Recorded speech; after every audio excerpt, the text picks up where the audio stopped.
آپ سن رہے ہیں سعدیہ عابد کے ناول بند کبا کھلنے لگی جانا کی دوسری قسط۔ آج کل کہاں غائب ہو؟ دکھائی ہی نہیں دیتے۔ مصروفیت ہی ایسی رہی۔ پاپا کو انجائنا کا اٹیک ہوا تھا۔ کیا؟ کب؟ اور کسی نے مجھے بتانا بھی ضروری نہیں سمجھا۔ ارحم اسے تیز نگاہوں سے گھور رہا تھا۔ میں نے تمہیں جان کے ڈسٹرب نہیں کیا کیونکہ تم نے حال ہی میں اپنی پوسٹ سنبھالی ہے۔ میں نے سوچا تم مصروف ہو گئے۔ کچھ دنوں سے تم نے کوئی کال یا میسج بھی تو نہیں کیا تھا، اس لیے میں نے تمہیں پریشان نہیں کیا۔ مگر تم فکر مند نہ ہو، پاپا اب بالکل ٹھیک ہیں۔ یاد کر رہے تھے تمہیں۔ فرصت ہو تو آ جاؤ۔ تف ہے تجھ پر فضیل، اب مجھ سے اتنا فارمل ہو کر بات کرے گا؟ تیرا دماغ تو ٹھکانے پر ہے؟ ارحم نے غصے سے کہتے ہوئے آدھا بھرا ہوا گلاس اس کے سر پر ڈال دیا تھا۔ ٹھنڈ لگنے سے کھلا کچھ دماغ کہ میں تیرا بچپن کا دوست ارحم الحسن ہوں۔ وہ بہت ٹھنڈے لہجے میں بولا تھا اور فضیل اسے کھا جانے والی نظروں سے گھورنے لگا تھا۔ میرا نہیں، دماغ تیرا خراب لگ رہا ہے۔ جناب انسپیکٹر ہوتے ہیں اور حرکتیں بالکل بچوں والی۔ اوے گھامڑ، یہ تشدد کا سب سے آسان طریقہ ہے۔ پانی ڈالنے سے سمجھ نہیں آیا تو بال کھینچ کر بتاؤں؟ اب کہ وہ مسکرا کر بولا تھا، اپنے تشدد کے طریقے اپنے پاس رکھ اور شرافت سے کچھ آرڈر کر۔ سخت بھوک لگ رہی ہے۔ تیرا جب فون آیا میں گھر کے لیے ہی نکل رہا تھا، اس لیے یہاں آ گیا، اور تو ہے کہ مجھ پر ہی اپنی انسپیکٹری کے جوہر دکھانے لگا ہے۔ بتاؤ کیا آرڈر کرنا ہے؟ بچپن سے ہی تو ندیدہ واقعہ ہوا ہے۔ کھانے کا شوق ہے مگر بل بھرنے کا موصوف کو ذرا سا بھی خیال نہیں آتا۔ ویٹر کو اشارہ کیا تھا جبکہ فضیل ڈھٹائی سے ہنس دیا تھا، کیونکہ ارحم نے کہا بالکل ٹھیک تھا کہ بل ہمیشہ ارحم ہی پے کرتا تھا۔ وہ تو نت نئی ڈشز آرڈر کرتا رہتا تھا کیونکہ وہ کھانے پینے کا بے حد شوقین تھا۔ پچھلے دنوں میں ایک کیس کے سلسلے میں دیر تک مصروف رہا، رات گئے گھر آیا تھا، ورنہ ماما ضرور انکل کی طبیعت کا بتاتی۔ آنٹی راہم کے ساتھ آئی تھیں پاپا کو دیکھنے، تب انہوں نے تمہاری مصروفیت کا بتایا تھا، اسی لیے میں نے تم سے کوئی ذکر نہیں کیا۔ وہ برگر سے انصاف کرتے ہوئے کہہ رہا تھا، فضیل میری سمجھ میں نہیں آتا تو کھا اور بول ایک ساتھ کیسے لیتا ہے؟ مجھ سے تو کبھی نہیں ہوتا۔ وہ اس اسپیڈ سے پریشان ہوا تھا۔ پولیس لائن میں آ گیا ہے نا تو اب ہو جایا کرے گا۔ اس نے چھیڑا تھا، تو کون سے جنم میں حوالدار تھا جو ایسے کہہ رہا ہے؟ وہ تب گیا تھا، یار میرے تو پورے خاندان میں کوئی حوالدار نہیں گزرا۔ ہاں مما بتاتی ہیں ان کی بیسٹ فرینڈ کا بیٹا ضرور حال ہی میں حوالدار مقرر ہوا ہے۔ وہ جو بڑے غور سے اس کی بات سن رہا تھا، آخر میں اس کی بات کا مطلب سمجھ کر اسے گھورنے لگا تھا، اور اس نے زبردست کہا لگایا تھا جس کی وجہ سے کتنے ہی لوگ ان کی ٹیبل کی جانب متوجہ ہو گئے تھے۔ گدھوں کی طرح ہنسنے کی ضرورت نہیں، یہ تیرا بیڈ روم نہیں، پبلک پلیس ہے۔ ہاں یار تو نے ٹھیک کہا، مگر آج کل مجھے میرا بیڈ روم بھی کاٹ کھانے کو دوڑتا ہے۔ ارحم نے اسے احساس دلانا چاہا تھا، تب اس نے معصومیت طاری کی تھی، جبکہ اس کے تو خاک بھی پلے نہیں پڑا تھا۔ میں تیری اس بکواس کا مطلب نہیں سمجھا۔ یار صاف بات ہے، اس کمرے میں اکیلے رہتے ہوئے تو زندگی گزر گئی، اب تو بس یہی خواہش ہے کہ میرے کمرے کے ساتھ میرے وجود کو آباد کرنے والی جلدی سے آ جائے۔ اس نے ایک ادا سے کہتے ہوئے کولڈ ڈرنک کے سپ لینا شروع کر دیے تھے۔ مجھے تو اس بیچاری کے حال پر ابھی سے ترس آنے لگا ہے جو تیری بیوی بنے گی۔ روز ہی رویا کرے گی بیچاری، اللہ نہ کرے روئیں اس کے دشمن۔ یار یہ دعا تو مت دے۔ سوری فضیل، میں تو بس مذاق کر رہا تھا، میں بد دعا نہیں دے رہا تھا۔ کیا میں تجھے بد دعا دے سکتا ہوں؟ او میرے یار، ایک دم سٹریس مت ہو جایا کر، میں بھی مذاق کر رہا تھا۔ اور ذرا ویٹر کو بلا کر پیزا تو آرڈر کر دیں۔ اس کی فرمائش پر اس نے ویٹر کو ایک بار پھر اشارہ کیا تھا۔ فضیل، تو نے کبھی بتایا نہیں وہ لڑکی آخر کون ہے جس سے تم محبت کرتا ہے؟ نیپکن سے ہاتھ صاف کرتے ہوئے اس نے استفسار کیا تھا۔ ہے ایک پیاری سی نازک سی لڑکی جو تیرے یار کے دل میں دھڑکن بن کر رہتی ہے۔ اس کے لبوں پر بڑی ہی خوبصورت مسکراہٹ ٹھہر گئی تھی۔ وہی پوچھ رہا ہوں، کون ہے وہ؟ زرمین عالم۔ نام سنتے ہی ارحم کو ایک عجیب سا احساس ہوا تھا اور وہ بڑی ہی حیرانگی اور ناگواری سے فضیل کو دیکھنے لگا تھا۔ تیری آنکھوں میں لکھی ناگواری کی تحریر سے بچنے کے لیے ہی میں نے کبھی تجھے اس کا نام نہیں بتایا، جبکہ میں نے محبت کی ہر شدت تجھ سے شیئر کی ہے۔ میں جانتا ہوں ارحم کہ زرمین تیری کزن ہے، اور عزت و غیرت دار بھائیوں کے لیے کسی غیر مرد کے منہ سے اپنی بہن کا نام سننا ممکن ہی نہیں ہوتا، اور باخدا میں آج بھی تجھ سے کچھ نہ کہتا، مگر اب میرا زرمین سے شرعی رشتہ جڑنے والا ہے، اس لیے مجھے کچھ بتانا معیوب نہیں لگا۔ تو کیا کہہ رہا ہے یا کیا کہنا چاہتا ہے؟ میں بالکل نہیں سمجھا۔ کیا مطلب؟ کیا تجھے نہیں پتا کہ زرمین کی مجھ سے شادی ہونے والی ہے؟ اس کے نفی میں سر ہلا دینے پر اس کی حیرانگی بڑھ گئی تھی۔ مجھے واقع ایسی کسی بات کا علم نہیں ہے، وہ زور دے کر بولا تھا۔ کل ہی تو تمہارے ماموں جان نے ہمیں مثبت جواب دیا ہے، اور انہوں نے کہا ہے کہ منگنی وغیرہ سے بہتر 3 ماہ بعد شادی۔ ادھوری نہیں، پوری بات تفصیل سے بتاؤ۔ ارحم نے اسے ٹوکا تھا اور وہ اسے تفصیل بتانے لگا تھا۔ تم تو جانتے ہو ارحم کہ فیصل کی بات ماموں کی بیٹی سمیرہ سے طے ہے، اور ممانی کی ڈیتھ کو کافی عرصہ ہو گیا ہے، اور آج کل ماموں جان کی طبیعت بھی ٹھیک نہیں رہتی۔ بس اسی لیے وہ شادی پر زور ڈال رہے تھے کہ ان کی اکلوتی بیٹی کی شادی ان کی زندگی میں ہی ہو جائے۔ بس اسی لیے ماما میرے سر پر سوار ہو گئیں کہ میں شادی کے لیے حامی بھر لوں، کیونکہ وہ ہم دونوں بھائیوں کی شادی ساتھ کرنا چاہتی ہیں۔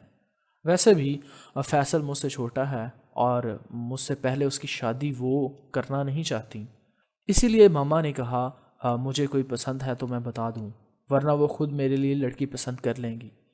اور میں نے زرمین کا نام لے دیا، اور مما تو فوراً ہی راضی ہو گئیں۔ اسی وقت تمہاری مما کو فون کیا کہ وہ تمہارے ماموں سے میرے رشتے کی بات کریں۔ 3 دن بعد ہی آنٹی کا فون آ گیا کہ مما باقاعدہ میرا رشتہ لے کر تمہارے ماموں کے گھر چلی جائیں، اور آج سے 2 دن پہلے ہی مما زرمین کا رشتہ لے کر گئیں، جو اسی وقت منظور ہو گیا۔ تمہارے ماموں جان کی مرضی تھی کہ ابھی منگنی ہو جائے، سال بھر بعد شادی، مگر ماموں کی طبیعت کے پیش نظر تمہارے ماموں راضی ہو گئے۔ کل ہی تو تمہاری مما نے فون کر کے کہا ہے کہ 3 ماہ بعد کی ڈیٹ فکسڈ کر لیتے ہیں۔ فضیل نے تمام تر تفصیل بتا دی تھی۔ اتنا کچھ ہو گیا اور مجھے کسی نے بتایا بھی نہیں؟ تیری مصروفیت، کہیں کا وزیر اعظم نہیں لگ گیا ہوں جو مجھے ذرا سی بھی فرصت نہیں ہے۔ مجھے ہر بات سے ایسے بے خبر رکھا ہوا ہے جیسے میرا کسی سے کوئی تعلق ہی نہ ہو۔ ارحم کو حقیقتاً دکھ پہنچا تھا۔ تو فضول میں بدگمان ہو رہا ہے ارحم، ورنہ جو کچھ ہوا وہ محض 3 دنوں میں ہی ہوا، اور میں نے تجھ سے کبھی کچھ نہیں چھپایا۔ تو اپنی زندگی کی اتنی بڑی خوشی تجھ سے کیوں چھپاتا؟ مگر تو ہرٹ ہوا ہے تو آئی ایم سوری ارحم۔ مجھے تیری ناراضگی کی فکر نہ ہوتی تو میں تجھے ضرور بتاتا کہ زمین کے لیے میں کس طرح سے سوچتا ہوں۔ Really very sorry. فضیل نے اس کے ہاتھ پر اپنا ہاتھ رکھا تھا اور وہ ہلکے سے مسکرا دیا تھا۔ اٹس اوکے، لیکن تجھے کیا لگتا ہے کہ میں نہیں جانتا تھا کہ تو زرمین کو پسند کرتا ہے؟ اتنا بیوقوف نہیں ہوں، سب خبر تھی مجھ کو کہ تیرے کیا ارادے ہیں۔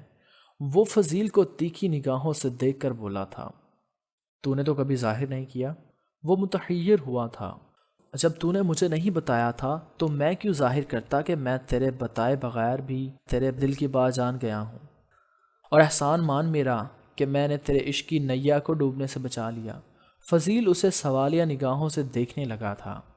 ماما زمین کو اپنی بہو بنانا چاہتی تھی۔ واٹ؟ اس کے انکشاف پر وہ بری طرح چلایا تھا۔ زیادہ مت چلا، ایسا نہ ہو کہ بیرے تجھے اٹھا کر ریسٹورنٹ سے باہر پھینک دیں۔ اس کی کیفیت سے وہ حز اٹھا رہا تھا۔ اس سے پہلے کہ میں تیرا گلا دباؤں، صاف صاف بول آخر بات کیا ہے؟ بات کچھ نہیں ہے، مما چاہتی تھیں کہ میری شادی زرمین سے ہو جائے، مگر میں نے زرمین کے بارے میں ایسا کبھی نہیں سوچا۔ سوچنا بھی مت ورنہ جان لے لوں گا۔ ہاں مار لے، جتنے ڈائیلاگ مارنے ہیں مار لے، ابھی تو بڑی بڑی باتیں کر رہا ہے ورنہ منہ کو سیے بیٹھا تھا۔ وہ تو میری چھٹی حص نے مجھے سمجھا دیا تھا، ورنہ مجھے تو کوئی لڑکی پسند نہیں تھی۔ میں نے مما کی پسند کی لڑکی پر سر جھکا دینا تھا، اور تو نے ناکام عاشق بن جانا تھا، منہ سے پھر بھی کچھ نہ کہتا، مجھے رقیب سمجھ کر رات دن کوستا رہتا، پھر کہاں کا دوست اور کہاں کی یاری۔ اس نے زبردست طریقے سے فضیل کو لتاڑا تھا۔ دوستو تو تیرے جیسا، جیو میرے یار، ویسے یہ بتا کہ میری پسند ہے نا لاجواب؟ وہ کہاں زیادہ دیر سنجیدہ رہ سکتا تھا۔ ہاں تمہاری پسند واقعی لاجواب ہے، زمین لاکھوں میں ایک لڑکی ہے، اور کان کھول کر سن لے، تو نے میری بہن پر ظلم کرنے کی کوشش کی تو حوالات میں بند کر دوں گا۔ اس نے اپنی وردی کا روب جھاڑا تھا۔ آپ کا ہر حکم سر آنکھوں پر سالے صاحب، میری یہ مجال کہ میں ایک انسپیکٹر کی بہن پر ظلم و ستم کروں، معافی دے دو سرکار۔ اس نے ہنستے ہوئے مسخرے پن سے اس کے سامنے ہاتھ جوڑے تھے، اور اس نے بھی جواباً ہنستے ہوئے ہاتھ کا مکہ سا بنا کر اس کے جڑے ہوئے ہاتھوں پر مارا تھا۔ یار میں بہت خوش ہوں، مگر یہ نہیں جانتا کہ زرمین میرے بارے میں کیا سوچتی ہے، وہ اس رشتے سے خوش بھی ہے یا نہیں۔ نئی فکر لاحق ہوئی تھی۔ تو زیادہ کیوں سوچتا ہے؟ اب اتنے برس انتظار کیا ہے تو 3 ماہ اور صحیح بتا دینا اسے اپنی محبت کی داستان اور اس کی شدت۔ اور ویسے بھی لڑکیاں تو ہوتی ہی بہت معصوم ہیں، جہاں ان کے پیرنٹس شادی کر دیتے ہیں کر لیتی ہیں، اور جس سے شادی ہوئی ہو وہ ناپسند بھی ہو تب بھی خود کو اس کی پسند کے سانچے میں ڈھال کر تن و من سے صرف اسی کی ہو جاتی ہیں۔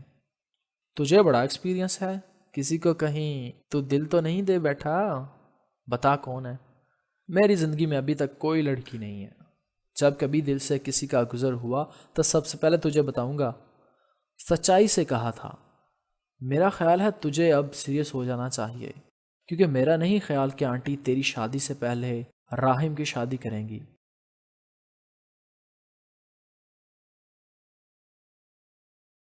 یار میں شادی سے انکار نہیں کرتا، مگر ابھی بالکل نہیں کر سکتا۔ ابھی تو میرا کریئر شروع ہی ہوا ہے، مجھے اپنی پہچان بنانی ہے۔ کم از کم 4 سال تک تو میں شادی کے بارے میں سوچ بھی نہیں سکتا، اور اس سلسلے میں میری مما سے بات ہو چکی ہے، اس لیے وہ راہم کی شادی کر دیں گی۔ اور جہاں تک میری بات ہے، اگر کوئی پسند آ گئی تو مما کو بتا دوں گا، اور نہیں آئی تو مما کی پسند کی لڑکی سے شادی کر لوں گا۔ اس نے بات ہی ختم کر دی تھی، اور وہ ادھر ادھر کی باتیں کرتے جانے کے لیے اٹھ گئے تھے۔ انہوں نے ایک بھرپور شام ایک ساتھ گزاری تھی، اور یہ بہت دنوں بعد ہوا تھا، وگرنہ وہ روز ہی اس طرح گھنٹوں کے لیے ملا کرتے تھے۔ اتنی صبح کہاں جانے کی تیاری ہے؟ اسجد نے نک سے تیار حنین کو دیکھ کر استفسار کیا تھا۔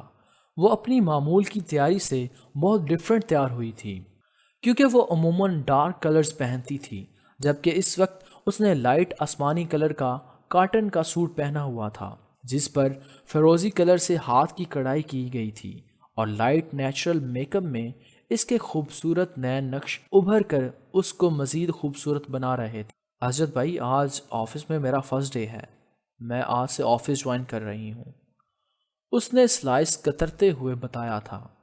تم آفس نہیں آؤ گی، وہ قطعیت سے بولا تھا۔ آپ کو کچھ بھی کہنے کی ضرورت نہیں، میں تایا ابو سے اجازت لے چکی ہوں۔ میں ابو سے بات کر لوں گا، مگر تم سن لو کہ تم گھر میں رہو گی، آفس جوائن نہیں کرو گی۔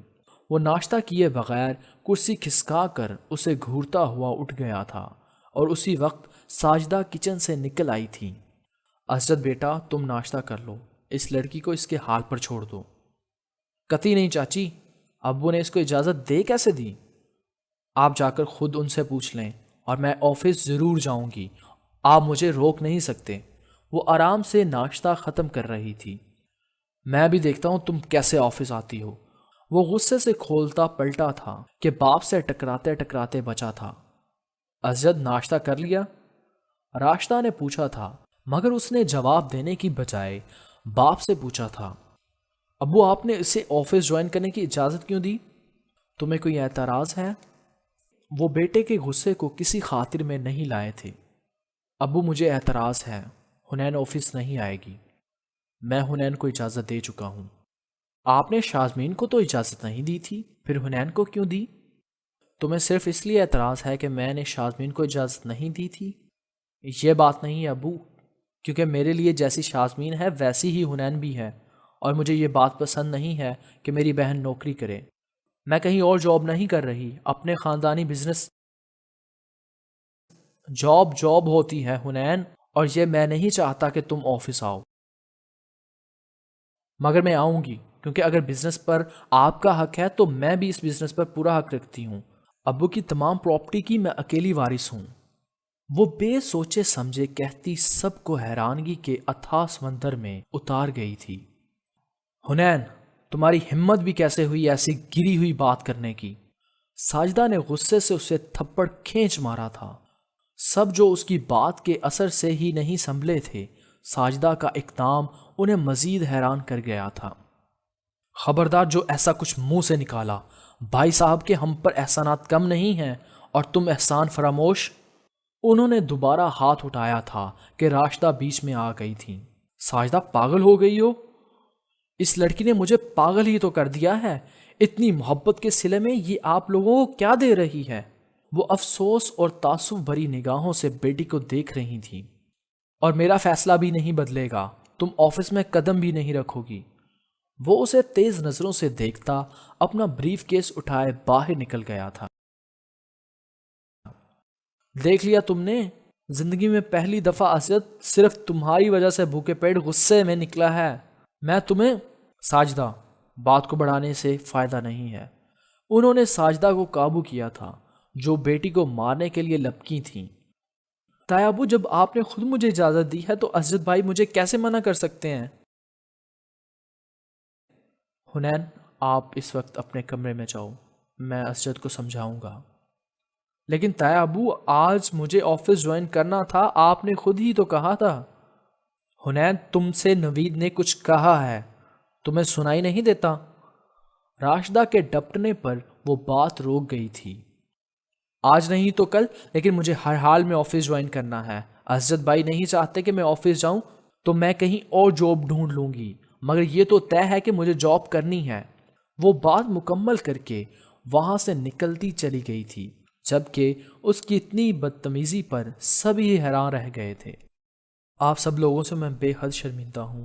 مجھے یقین نہیں آ رہا ابھی اتنی بدتمیزی جو کر کے گئی ہے وہ میری اپنی ہی بیٹی ہے۔ مجھے اندازہ ہی نہیں تھا کہ میری بیٹی بڑی ہو کر اس قدر بدلحاظ بدتمیز ہو جائے گی۔ وہ کسی کو بھی دیکھے بغیر کہہ کر روتی ہوئی وہاں سے ہٹ گئی تھی۔ آج صحیح معنوں میں انہیں شوہر کی کمی محسوس ہوئی تھی۔ کمرے میں آ کر بھی وہ کتنی ہی دیر روتی نہیں تھی۔ آپ میری کال ریسیو کیوں نہیں کر رہے؟ اسجد کا آج دماغ گھوما ہوا تھا۔ وہ ورکرز کے ساتھ اونچی آواز اور سختی کا قائل ہی نہیں تھا، مگر آج جو کچھ ناشتے کے ٹیبل پر ہوا اس کا غصہ کم ہی نہیں ہو رہا تھا۔ وہ اپنے اسسٹنٹ اور پرسنل سیکرٹری کو بھی ڈانٹ چکا تھا۔ وہ پہلے ہی غصے میں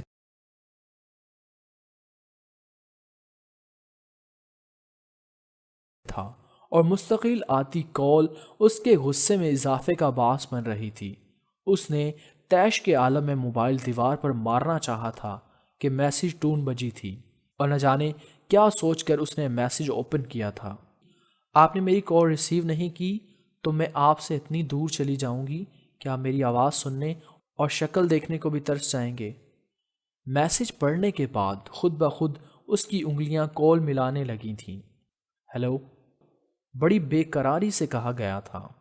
فارغ نہیں بیٹھا تھا کہ تمہاری کال فوراً ریسیو کر لیتا، ہزاروں کام ہوتے ہیں۔ آپ مجھ سے اس طرح کیوں بات کر رہے ہیں؟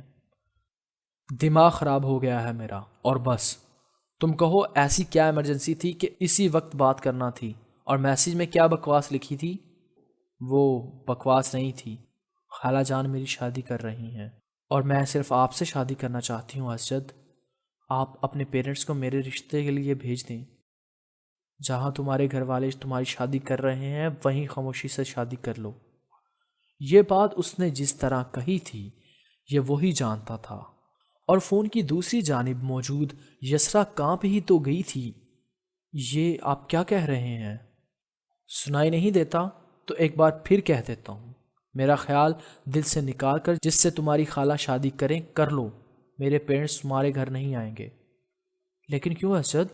آپ نے تو کہا تھا آپ اپنے پیرنٹس… وہ سب جھوٹ بکواس تھی، آپ مجھ سے فلرٹ کر رہے تھے۔ اس کی آواز حلق میں پھنسنے لگی تھی۔ یہی سمجھ لو، اور آئندہ اس نمبر پر کال… آپ بھلے مجھ سے فلرٹ کر رہے ہوں مگر میں نے آپ سے سچی محبت کی ہے۔ قصے کہانیوں کی روداد مجھے مت سناؤ۔ آپ کو میری محبت جھوٹی داستان لگتی ہے؟ میں نے کبھی سوچا بھی نہیں تھا کہ آپ میرے ساتھ ایسا کریں گے۔ اب تو پتہ چل گیا ہے نا، تو میرا پیچھا چھوڑ دو۔ مجھ سے پیچھا چھڑانے کی بہت جلدی ہے نا آپ کو، تو میری بھی سن لیں۔ میں نے صرف آپ سے محبت کی ہے، اور میں جان تو دے سکتی ہوں مگر کسی اور سے شادی نہیں کر سکتی۔ بہت جلد آپ کو میری شادی کی نہیں، موت کی خبر سننے کو ملے گی۔ یسرا… آفس کی چھت اسے اپنے سر پر گرتی ہوئی محسوس ہوئی تھی۔ فلرٹ آپ کر رہے تھے، میں نہیں، اور میں محبت پر جان قربان کر دوں گی۔ وہ رونا نہیں چاہتی تھی مگر آنسو اس کے چہرے کو تر کر رہے تھے۔ پاگل ہو گئی ہو یسرا؟ ہاں میں پاگل ہو گئی ہوں آپ کی محبت و چاہت میں۔ فضول باتیں مت کرو۔ آپ کو میری محبت فضول لگتی ہے، اور میں ثابت کروں گی کہ میری محبت آپ کی محبت کی طرح جھوٹ و فریب نہیں ہے۔ اس نے لائن کاٹ کر موبائل بیڈ کی سائڈ پر ڈال دیا تھا اور تکیے میں منہ چھپائے اپنی سسکیاں روکنے کی کوشش کر رہی تھی۔ اسجد تو اس کی اتنی شدت پر حیران رہ گیا تھا اور بڑی بے قراری سے اس کا نمبر ڈائل کر رہا تھا۔ بیل تو جا رہی تھی مگر وہ ریسیو نہیں کر رہی تھی۔ ڈیم اٹ، کال تو ریسیو کرو پاگل لڑکی۔ 8ویں کال پر اس نے یس کیا تھا۔ یسرا… مر گئی یسرا، آپ نے مار دیا اسے۔ اب یہاں کال کیوں کر رہے ہیں؟ فلرٹ کر رہے تھے نا آپ مجھ سے، تو اب کیوں پریشان ہو رہے ہیں؟ میں جیوں یا مروں آپ کو اس سے مطلب ہے۔ اس کی بھرائی ہوئی آواز اسے پریشان کر رہی تھی۔ میں تم سے ملنا چاہتا ہوں مگر میں آپ سے ملنا نہیں چاہتی۔ بہت بنا لیا آپ نے مجھے بے وقوف، مگر اب میں آپ کے ہاتھوں بے وقوف ہرگز نہیں بنوں گی۔ میری بات تو سنو یسرا، نہیں سننے مجھے آپ کی کوئی بھی بات۔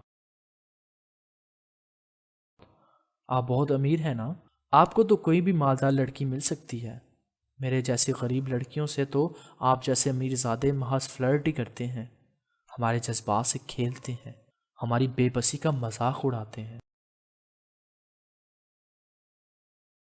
بکواس نہیں کرو۔ اب میری ہر بات بکواس ہی لگے گی نا، مگر میں بکواس نہیں کر رہی اسجد۔ آپ نے میرے جذبات کو بری طرح ٹھیس پہنچائی ہے۔ مجھے زندگی کبھی اچھی نہیں لگی، سسکتی ہوئی زندگی۔ آپ سے ملنے کے بعد جانا زندگی کتنی حسین ہے، جینے کی تمنا کرنے لگی تھی میں، اور آج آپ نے ساری تمناؤں کو اپنے قدموں تلے رون دیا۔ میں آپ کو کبھی معاف نہیں کروں گی۔ میری موت کے بعد تو آپ بھی سکون سے نہیں جی سکیں گے۔ شٹ اپ، اب ایک لفظ اور کہا تو مجھ سے برا کوئی نہیں ہوگا۔ اسٹاپ پر آؤ، میں تمہیں پک کر لوں گا۔ وہ اٹھتے ہوئے غصے سے کہہ رہا تھا مگر میں… کہا نا کچھ مت بولو۔ گاڑی کی چابی اٹھاتے ہوئے اسے ڈپٹا تھا۔ میں نہیں آؤں گی، وہ چیخی تھی۔ میں پہنچ کر تمہیں میسج کر دوں گا، اور تم 5 منٹ میں نہیں آئی نا تو میں تمہارے گھر آ جاؤں گا۔ پارکنگ کی طرف جاتے ہوئے دھیمے لہجے میں کہا تھا۔ اب آپ مجھ سے کیا چاہتے ہیں؟ وہ دھیمی پڑ گئی تھی۔ آؤ تو بتاؤں گا، یہ کہہ کر فون بند کر دیا تھا۔ اس کے آفس سے یسرا کے گھر کا راستہ تقریباً 45 منٹ کا تھا، مگر وہ محض 25 منٹ میں ریش ڈرائیونگ کرتا وہاں پہنچا تھا۔ میسج کرنے کے 10 منٹ بعد وہ ایک تنگ پتلی سی گلی سے آتی دکھائی دی تھی۔ اس نے فرنٹ ڈور کھول دیا تھا۔ آپ کو جو بات کرنی ہے یہیں خاموشی سے بیٹھتی ہو یا چاہتی ہو کہ میں تمہارے ساتھ زبردستی کروں؟ اسجد نے اسے دیکھتے ہوئے کہا تھا۔ ملگجے کاٹن کے پرنٹڈ سوٹ میں بڑی سی سیاہ چادر میں وہ خود کو لپیٹے اور اسی کا حصار چہرے پر کیے بھیگی آنکھوں کے ساتھ گاڑی میں بیٹھ گئی تھی، اور اس نے فوراً ہی گاڑی میں بیٹھ کر گاڑی وہاں سے بڑی تیزی سے نکالی تھی۔ آپ سن رہے تھے سعدیہ عابد کے ناول بند کبا کھلنے لگی جانا کی دوسری قسط۔ تیسری قسط کے ساتھ انشاءاللہ جلد حاضر ہوں گے۔